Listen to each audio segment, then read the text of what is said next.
sustainable aviation fuels, hydrogen and electric aircraft, and what we can do now to lessen our footprint in the spaces we visit. They will be conducting a drawing for a free 3-day trip to Hawaii, centered on restorative travel for all students who visit their table.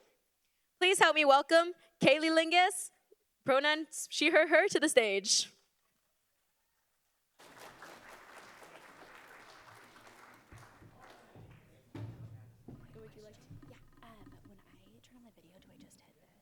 And it'll just play automatically. Okay, perfect. Would you rather use the podium or a wireless? I'll use podium.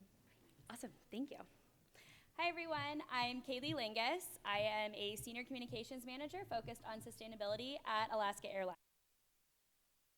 Can you guys hear me?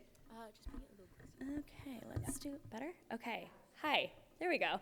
Hi everyone, I'm Kaylee Lingus. I'm a Senior Communications Manager at Alaska where I focus on sustainability. I'm excited to be here today to hear more about the awesome work being done at SDSU.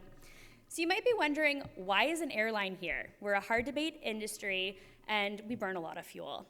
But I wanted to give you a little bit of background on Alaska. We got our start in 1932 in the state of Alaska, where we learned intimately the role that we play in protecting the environment.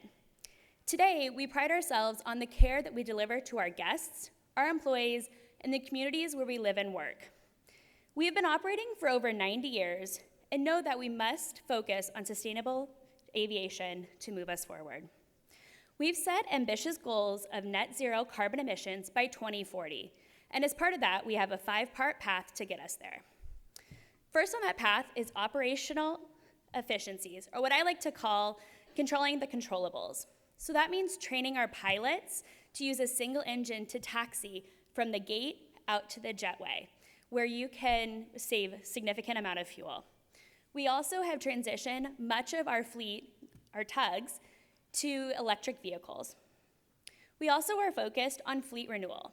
We have already one of the youngest fleets in the country, but as we transition planes out, we're bringing more fuel-efficient aircraft in.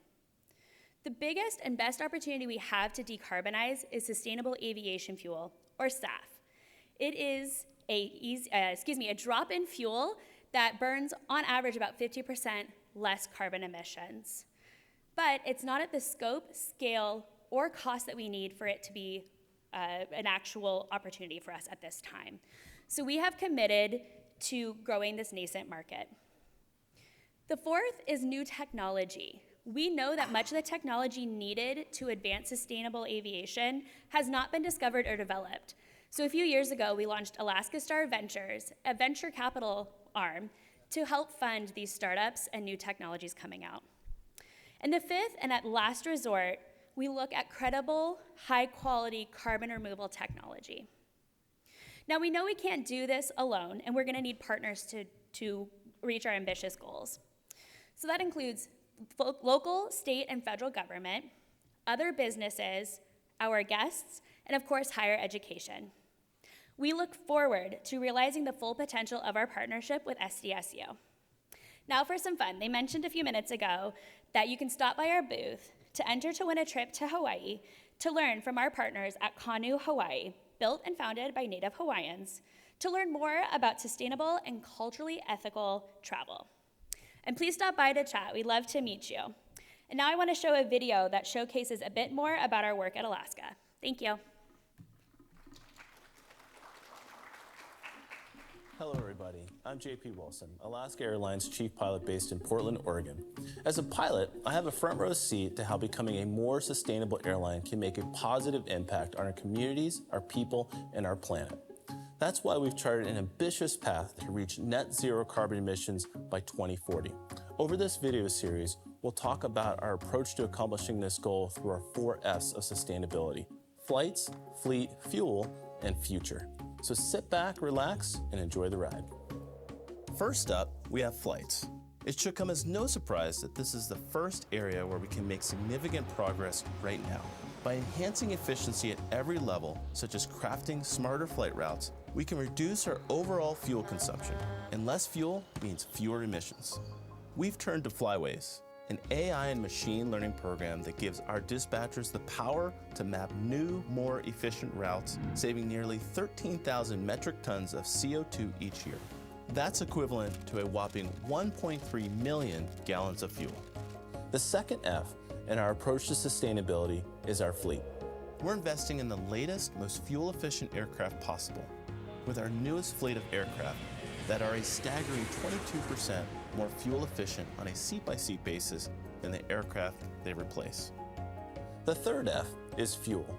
More specifically, sustainable aviation fuel, or SAF. It's an alternative fuel source made from common waste, forest residue, or even recaptured carbon that can cut emissions up to 80%. 80%! This transformative fuel is where we have the greatest opportunity to make the biggest impact to help reach our 2040 goals. Not only are we already flying multiple routes using SAF, but we're proud to have been the first domestic carrier to do so on a regular basis starting all the way back in 2011. The faster the aviation industry can adopt and scale SAF, the faster we can lessen the environmental impact of flying. And lastly, but certainly not least, is our last F, investing in our future. By partnering with today's brilliant visionaries and innovators, we're helping to develop the zero emissions aircraft of tomorrow. This includes our partnership with Zero Avia, who are working on creating a hydrogen-powered aircraft to use for regional flying. Once again, I'm JP Wilson, and thank you for joining me to learn more about Alaska Airlines' approach to reach net zero carbon emissions by 2040. See you next time when we talk more in depth about sustainable aviation fuel. Welcome to Alaska Airlines.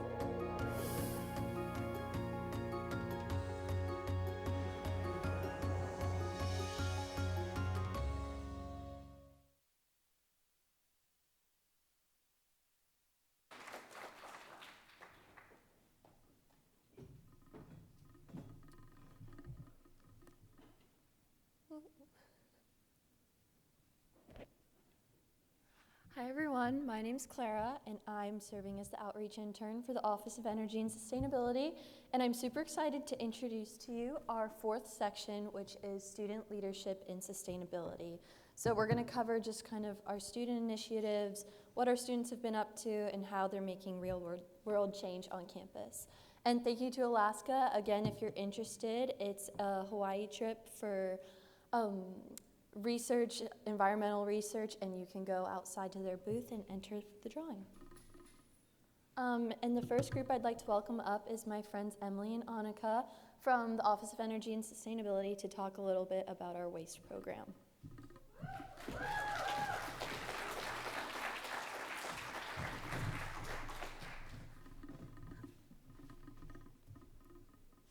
I see.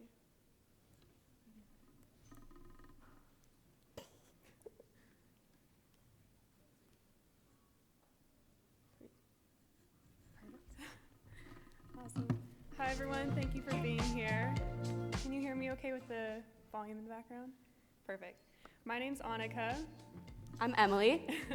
And we are food and compost student interns at the Office of Energy and Sustainability on campus. We take on a variety of responsibilities, but our main job is to oversee the office composting program on campus, shown in the video above. And it's just basically a composting service that we provide to various academic offices and departments on campus, kind of like a mini EDCO service, if you will. So the program began its pilot phase in summer of 2022 under the visionary leadership of our own Glenn Brandberg in collaboration with our office.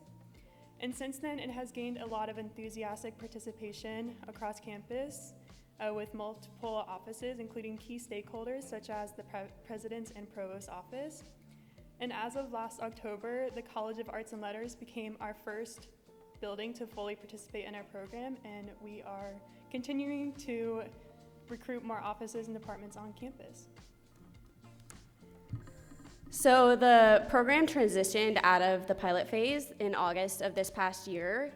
And over the past year, we've been able to expand from servicing 7 offices on a weekly basis to a total of 33 offices and counting, which is super exciting. And we've been able to divert almost 800 pounds of organic waste from going to landfill through this small program.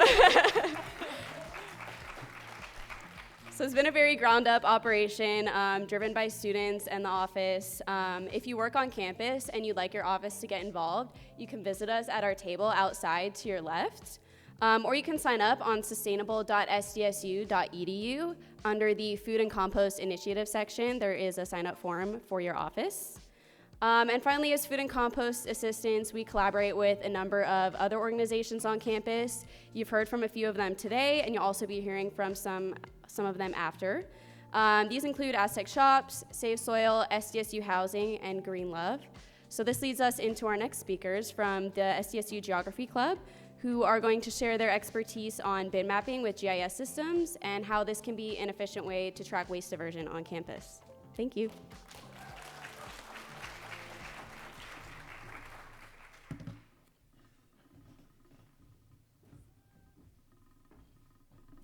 All right, thank you. Hi, I'm Mackenzie. I'm a sustainability major involved in SDSU's Geography Club, representing one of the many associated student organizations invested in sustainability initiatives on campus. And today we're going to talk a little bit about Geography Club, our geography initiatives, and how it is an incredibly interdisciplinary field. As my colleagues Carson and Charles will demonstrate, it has the unique and expansive capacity to take any data set from any initiatives and then transform it into more comprehensible spatial representations through the application GIS. So I'm going to pass it over to Carson, who's going to explain a little bit more about the GIS capabilities. All right. So as we saw in the video, we have lovely green waste bins here.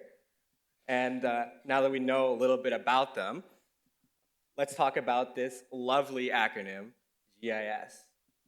So, GIS stands for Geographic Information Systems. And for those of you who have never heard of this before, chances are actually quite good that you have actually used GIS before. Popular apps and softwares like Google Earth, Google Maps, Waze, these are all geographic information systems. GIS, in a nutshell, is digital mapping, but as we hope to show you here, it truly is so much more. I'm a geographer studying to master GIS for my career, and what I really love about GIS is its ability to communicate and convey spatial information. Many sustainability efforts need to convey complex spatial information, and there's no better tool to get that across to policymakers and the public like GIS. Maps convey data with a unique authority, and if something has a location, it can be mapped and studied with GIS. As we see in the image on the right here, the real power of GIS comes from the ability to layer many different types of data. Such layering allows for a high-level spatial analysis. And this spatial analysis, we can then look for patterns and things in the data. And as we see in our next slide here,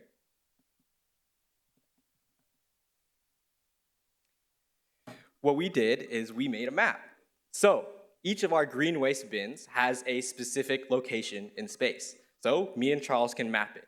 Each point here represents a green waste bin, with each color representing a different type of bin. So, even with this simple point map, we can begin to already visually dig into the data and notice patterns and clusters. So, the maps like this are very simple, but these are really just the first step. GIS analysts like Charles and myself then have a variety of